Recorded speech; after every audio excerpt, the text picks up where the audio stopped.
Olá, prosseguindo no estudo do Livro dos Espíritos, de Allan Kardec, na terceira parte deste livro, As Leis Morais, estamos prosseguindo no estudo do capítulo 9, Lei da Igualdade. O tema para o vídeo de hoje, Desigualdade das Riquezas.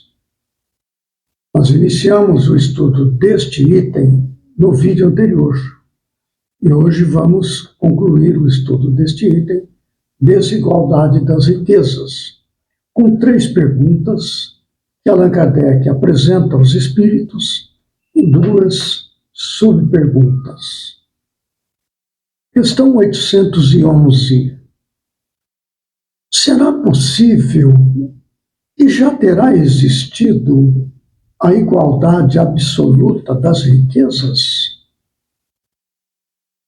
Resposta: não. Nem é possível. A isso se opõe a diversidade das faculdades e dos caracteres. As faculdades seriam as habilidades desenvolvidas ao longo das encarnações e tudo mais. E uns desenvolvem mais especialidade numa área do conhecimento, habilidades intelectuais noutra área. Então, são faculdades que a pessoa desenvolve ao longo das múltiplas encarnações.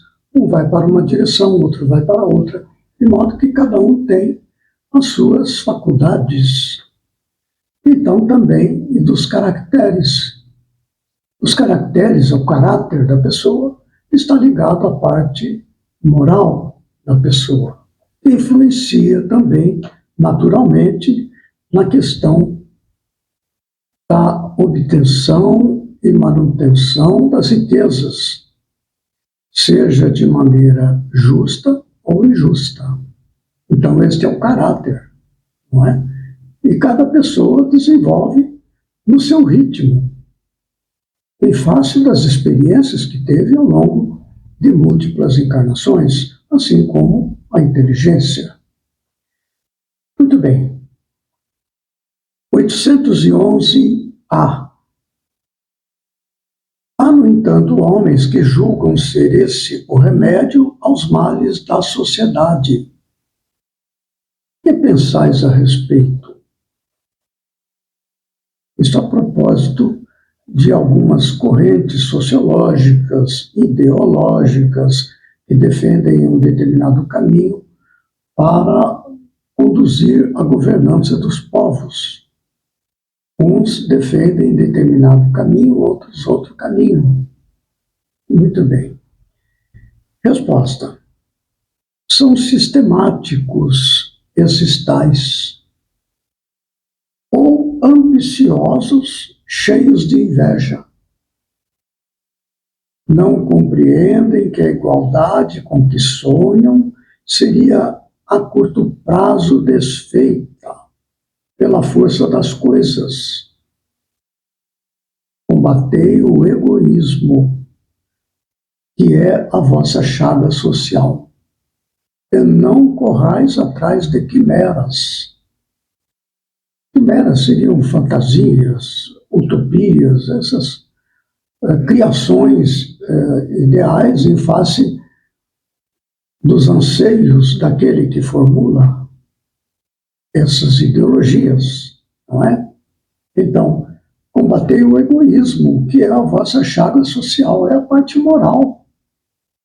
Aí está a parte moral, que pensa somente em si, em face do predomínio do instinto sobre a razão, não é? Sobre o sentimento, está pensando só em si, no seu grupo, que é tipicamente uma conduta ainda remanescente do estágio animal da evolução. Além do que, esta questão dos males da sociedade, que ele defende, há, no entanto, homens que julgam ser esse o remédio da sociedade, eu sei, a riqueza, a igualdade absoluta das riquezas. Isto aí é porque as pessoas que formulam isso não levam em conta a reencarnação, centram objeto do seu interesse numa encarnação única e centrado nos anseios humanos aqui deste mundo. Então veja o problema. É por isso que é necessária a divulgação da doutrina espírita, que coloca em cima da caridade o objeto do seu caminho aqui na Terra. Caridade consiste em amar a Deus e amar o próximo. Benevolência para com todos, indulgência para com a imperfeição alheia, perdão das ofensas. Veja o salto que existe entre esta postura e aquela outra que advém do egoísmo. Penso em mim, não me importo com o outro, desde que eu leve vantagem. Assim por diante, né? Questão 812.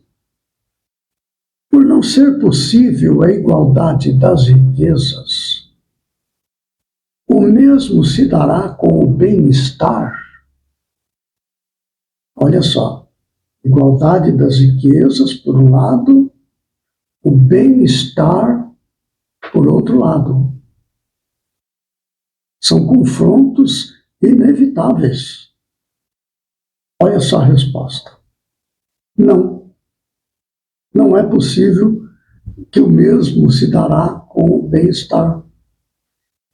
Não, mas o bem-estar é relativo e todos poderiam dele gozar, se entendessem convenientemente, porque o verdadeiro bem-estar consiste em cada um empregar o seu tempo como lhe apraza, e não na execução de trabalhos pelos quais nenhum gosto sente.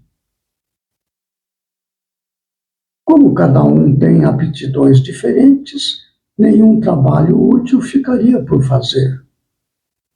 Em tudo existe o equilíbrio. O homem é quem o perturba. A questão do bem-estar. Nós vamos nos formando na escola e criando expectativas profissionais, por exemplo, né? Que vamos trabalhar naquilo que me dê maior riqueza. Ora, mas eu não tenho, por exemplo, aptidão para lidar com negócios. Eu não tenho aptidão para lidar com outros aspectos que me tragam riqueza. Mas eu tenho aptidão para fazer algo que me traga satisfação. Daquilo poderei viver muito bem, terei bem-estar, poderei não ser um milionário, um rico, em face daquilo que eu faço, mas aquilo que eu faço me dá bem-estar. Aí as pessoas se encaminham em torno das suas fantasias de conquistas, de se mostrar para os outros como um vencedor da sociedade, como comumente isso se vê. Mas a pessoa fica frustrada. Aí se torna uma pessoa agressiva, se torna uma pessoa desinteressada, se torna uma pessoa que sofre depressão e assim por diante. Este é o problema na sociedade. Não está preocupada com o seu bem-estar íntimo, mas sim com a aparência de que é superior, que é um vencedor, que é um conquistador. Esses são os valores, que são valores provenientes do instinto. Instinto de domínio de território, essas coisas. Muito bem. 812A. Será possível que todos se entendam? Resposta. Os homens se entenderão quando praticarem a lei de justiça. Hoje isso não acontece. Na maior parte dos casos, vamos dizer. Muito bem. 813.